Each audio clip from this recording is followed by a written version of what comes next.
महाराज कल कल नहीं परसों से हमने आपसे एक वादा किया था कि द्वारकाधीश के बारे में आपको एक रोचक कथा बताई, जगत मंदिर के बारे में।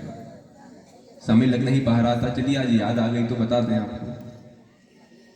देखिए, मुगल काल की बात थी। मुगल काल में हमारे मंदिरों का, मठों का विध्वंस हो रहा था। अब उस काल में सारे पुजारी जो मंदिर की देखरेख करते थे वह जानते थे कि हमारे जिस मंदिर की हम पूजा अर्चना करते हैं उसका भी विध्वंस इन मुगलों द्वारा हो सकता है। तो वही समय चल रहा था और द्वारका जी में पता लगा। अच्छा, द्वारका जो आज जगत मंदिर जिसे हम कहते हैं, पता है किसने बनाया था? श्री कृष्ण के पौत्र ने। आज भी जो जगत मंदिर हमारे बीच में खड़ा हुआ है वह श्री कृष्ण के ही वंशजों ने बनाया है। हजारों वर्षों पुराना मंदिर है वह जगत मंदिर। तो महाराज उस मंदिर में जो मूर्ति है वह यथार्थ कहते हैं कि यथार्थ श्री कृष्ण ही है, चैतन्य मूर्ति है, श्री कृष्ण की चैतन्य मूर्ति है। जिस मूर्ति में हमारी मीराबाई समाई थी द्वारका जी के मंदिर में। तो महाराज अब पुजारी जान चुके हैं कि द्वारका में इन मुगलों का आक्रमण हो सकता है।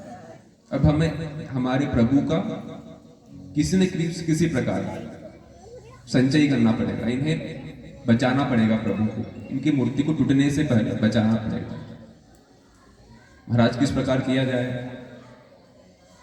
तो पुजारियों ने क्या किया कि वहां एक पास में कुआं था, कुएं में वह मूर्ति डाल दी और उसके ऊपर मिट्टी डाला प्रभु की मूर्ति के ऊपर। फिर उन्होंने पूजा आदि कार्य किए थे, वेद अनुष्ठान किए थे और प्रभु से विनती की थी, अनुनय विनय किए थे कि प्रभु हम कुछ समय के लिए आपको यहाँ स्थापित कर रहे हैं इस कुएं में, ठीक है। अब बात बीत चुकी होती है, चूंकि पुजारियों के वंशज, उनके पुत्र पौत्र गुजर जाते हैं और पुजारी भी गुजर जाते हैं और किसी को पता ही नहीं होता कि जगत मंदिर की वह मूर्ति है कहाँ, गई कहाँ आके। वह जानकारी सभी से अदृश्य हो जाती है।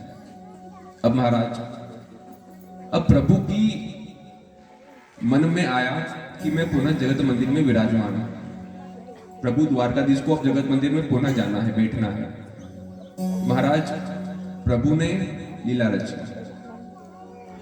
प्रभु वैसे अभी तक निंद्रा अवस्था में थे, जब तक वह मूर्ति दबी हुई थी तब तक निंद्रा अवस्था में थे, श्री हरि विष्णु जैसे शयन करते हैं वैसे। तो अब उन्होंने सोचा कि मुझे जाना है, किंतु प्रभु आते हैं एक निर्धारित मुहूर्त पर, एक शुभ काल में। और शुभ काल तो क्या कहें, शुभ काल जैसी कोई वस्तु होती नहीं है। केवल और केवल अशुभ काल ना हो वह हम देखते हैं, माने अशुभ घड़ी ना हो, उस घड़ी में प्रभु को आना था। तो उन्होंने समय निश्चित कर लिया और वह समय एक पुजारी को बताया, द्वारका जी का एक पुजारी के स्वप्न में प्रभु आए हैं और आज्ञा दी है कि हम फलानी जगह है उस कुएं में विराजमान है, अब तुम्हें जाना है और उस निर्धारित समय पर हमें उस मूर्ति को बाहर निकालना है, उस मूर्ति को बाहर लाना है और मुझे पुनः वहीं स्थापित कर देना है जगत मंदिर में। ठीक है प्रभु।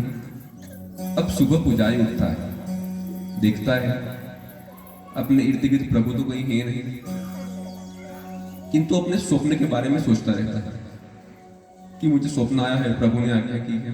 अच्छा, अब हमें सपना है, कोई सपना आए, प्रभु आ जाए, कुछ कहे तो हमें संदेह तो होगा ना एक बार, सच में यह बात है या ऐसे आया हो। आता है ना मन में, यदि हमारे मन में या स्वप्न में प्रभु आ जाए तो हम सोचेंगे ना कि सच में यह बात है या ऐसे आ गया होगा, कुछ सोचा होगा, कुछ देखा होगा, याद रह गया होगा। पुजारी के मन में भी ऐसा ही आया। अब उसने जाना कि अब मैं स्वप्न से तो उठ चुका हूं, किंतु मुझे इस बात का पता लगाना है कि यह बात सच में सच है या मुझे मिथ्या आया था सपना। अब उस स्वप्न की बात उसने बाकियों को बताई। बाकियों ने जाना कि चलिए देखते तो हैं, आमुक कुएं का जो आपको स्थान बताया है प्रभु ने, वहां जाकर खुदाई करते हैं। तो महाराज अब खुदाई में, जैसे ही खुदाई करते हैं पुजारी, खुदाई में स्वयं द्वारकाधीश की मूर्ति प्राकट्य होती है। आज जो द्वारकाधीश की मूर्ति हम देखते हैं जगत मंदिर में वही मूर्ति है, किंतु हमने कहा ना प्रभु ने एक निश्चित मुहूर्त बताया था, समय बताया था, उस समय से पूर्व निकाल ली थी वह मूर्ति। तो आज भी हम देखते हैं प्रभु हमें निद्रावस्था में ही दिखेंगे द्वारका जी में। किसने किसने द्वारकाधीश का दर्शन किया है? द्वारका जी में कौन कौन गए हैं? तो आप जो भी द्वारका जी में गए हैं, द्वारकाधीश के जगत मंदिर में यदि आपने दर्शन किए होंगे, तो प्रभु की केवल इतनी सी आंखें खुली, वो भी एक, बाकी दूसरी तो बंद ही।